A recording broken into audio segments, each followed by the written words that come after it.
chemistry of synesthesia. Before I do this, I'm going to describe what synesthesia is and give some general information about this condition.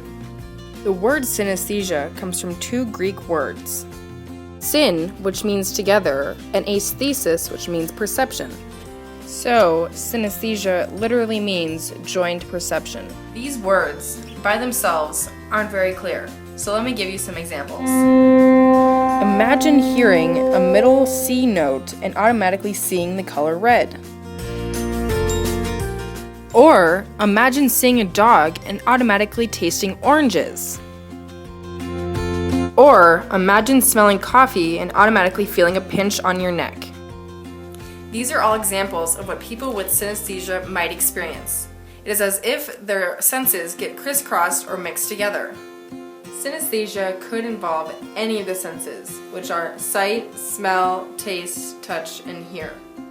For people with synesthesia, the condition will always be involuntary, which means they cannot control it, it just happens. It will always be projected, which means they actually sense something, they don't just imagine it. It will always be durable, which means they will experience it the same way each time. And it will always be generic, which means it will show up as simple lines and shapes, not detailed objects like people. It will always be memorable, which means that if the condition shows up during a situation, that situation will be more easily remembered.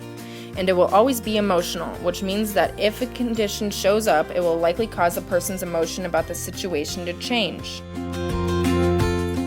Researchers don't know a lot about why synesthesia occurs, but they do know that women are more likely to have it than men and that it runs in families. Researchers believe that this condition can occur anywhere in the brain where there are sensory systems. These systems include the parietal lobe, where taste and touch are processed, the visual cortex, where vision is processed, the temporal lobe, where hearing is processed, and the frontal lobe, where smell is processed. Researchers speculate that when an episode of synesthesia occurs, sensory messages that would normally be in one part of the brain also jump into another part of the brain. A study done at the Center of Neurodynamics at the University of Missouri concluded that at least sometimes synesthesia is triggered by excessive serotonin in the brain. Let's take a look at how the examples I gave you earlier would look in the brain. The first example, the person heard the note C, which activated the temporal lobe, but also saw the color red because the visual cortex was also activated. In the second example, the person saw a dog, which activated the visual cortex, but also tasted oranges because the parietal lobe was also activated. In the third example, the person smelled coffee, which activated the frontal lobe, but also felt a pinch on her neck because the parietal lobe was also activated.